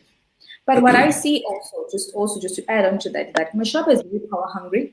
And it's making me furious because he has people that want to see him succeed in this position, right? And number three, I just find him he is so scared of EFF. I don't know what is this thing. He fears them, and it makes me furious because I'm thinking, Mashaba, what do you have with these people? You are a businessman, and EFF is a communist party, a socialist party. Those things don't mix. So when are you going to just get yourself and remove yourself from this illusion that when you are not for them, then black people are not going to want you? You are not there for black people. You are there to serve people. Everyone in Johannesburg wants to be served by you. I'm not saying everyone is like the majority. I'm just saying people are looking for someone who will serve them. And just also to come back to what you were asking. So for me, that's my annoyance into it. I think EFF, they love where they are. And as someone who always analyzes in the brand perspective, it works. Why? EFF, they are so superb in their marketing because they make sure that the creative individuals, the artists, they are for them, right? And they've got the numbers. And that lie that they are selling, because it's just a blatant lie that they're selling to people, they can be easily bought by majority because people are quite ignorant to really reason and see what are they saying and what are they standing for, you know? For me, I think that's what actually is keeping them alive. The fact that they're great in marketing, but they don't really have deliverables that people can point out. If I could ask anybody who is for EFF, I'm like, what have they done for you? Okay, they just bought a car for the king. Do they have a scholarship for students who are actually studying, political science? No. Have they done something that you can really, as people who are for the black nation, what have they done? Absolutely nothing. Or they are fascinated by the fact that they just want to change history, make sure that we are an African country, if I could just put it like that, open borders, everything talada, everybody loves everybody, and make us believe that they can share their wealth. Who? Julius? Never. So for me, I just think this is a lie, and a lie that I'm so furious because our people keep buying it, and we bought it from the ANC, just like ANC covered it very well, marketed it very well, but they do the very same thing. So for me, Sihle, I'm from PE, I live in Western Cape, and I saw my city was so different when DA was in power. Not that I'm congratulating them. Yeah, they do a great job, I'm not gonna lie. And when things changed, things just went to zero. So I just want us to understand that when we vote based on result, meaning just like in a job, can you do the job? Yes. If you can't, get out of our faces. We want somebody who's able to do the job. And what job do we want? Can you take care of the things that we pay for? That's what we want, right? So again, I'm angry because Mashaba is proving me right. I didn't trust him because I could see he's playing the race card, and we are sick and tired of it, those of us who can see it. And sooner or later, he's going to become what's his party? He's going to become like Cope. Watch this space. Call me again, and then I'll say I was right. Hopefully, he's going to prove me wrong this time. That's all I'm saying. Absolutely. It's funny, I've said something similar in the past that, it's maybe it's a final thought, and I'll give everybody a chance to give final thoughts so they can tell us where we can find them. But Nolu makes a very important point in that last statement, which is, it's very easy to hold together a party of very different people when you're winning. When you're winning and when you're in the ascendancy, people who are very different often keep quiet and play to your ego as the so-called leader of a party. And again, I'm not saying anything against Herman, other than what I'm actually saying, which is he needs to learn from the record of history in this particular case. When Coke first came on the scene, it had two. It was the media, darling. The media loved them. Why? Because they effectively were seen as the anything but the DA, but also equally opposed to the ANC. And they were venerated and celebrated until things started to stagnate a bit and personalities and egos got in the way of a cohesive growing party. If there's one thing the DA has shown you well in this particular election, that actually getting your systems right, basing them on principles, is much more important than personalities. And I would argue perhaps, the electorate might reward them for that, because I've said this before. He who will win the next election is he who can focus on uniting the party and growing his base and having that base show up to vote. So it's as simple as that. I must end the conversation here. I have issued an invitation to Herman Mashaba for him to come onto the show and actually have this conversation, but I think him and I have a little bit of beef, unsettled beef that we need to get out the way, homie. But anyway, let me leave that one over here.